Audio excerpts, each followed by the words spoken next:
बऱ्याचदा यंगस्टर जे आहेत ज्यावेळी जिममध्ये जातात, त्यावेळेला कुठलाही चेकअप न करता डायरेक्ट कार्डिओवरती उतरून ते त्यांचा व्यायाम त्यांच्या स्पीडने करत असतात. बरोबर. आणि बऱ्याचदा जिममध्ये वेगवेगळे स्टेजेसचे लोकं असतात. कोण 4 वर्षापासून व्यायाम करतोय, तोही तिथेच असतो.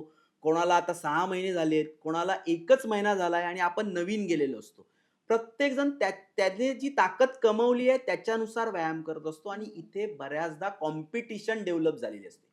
समोरचा व्यक्ती जर 7च्या स्पीडने धावतोय, तर मला सुद्धा आता मी पण धावू शकतो, मी पण 7च्या स्पीडने धावलं पाहिजे. अशा प्रकारचं एक कॉम्पिटिशनचं एन्व्हायर्नमेंट जिममध्ये डेव्हलप झालेलं असतं आणि या कॉम्पिटिशनमध्ये स्वतःच्या आरोग्याचं स्टेटस माहीत नसताना जर आपण उतरलो, तर तुम्ही जसं उल्लेख केलात तशा इमर्जन्सीजमध्ये लँड अप होऊ शकतो.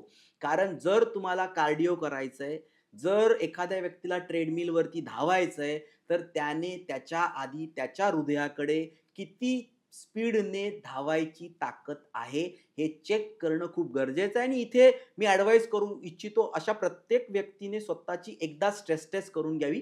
कारण स्ट्रेस टेस्टमध्ये आपण त्या पट्ट्यावरती चालवत तर असतो, पण सोबत हृदयाचा आलेख सुद्धा चेक करत असतो.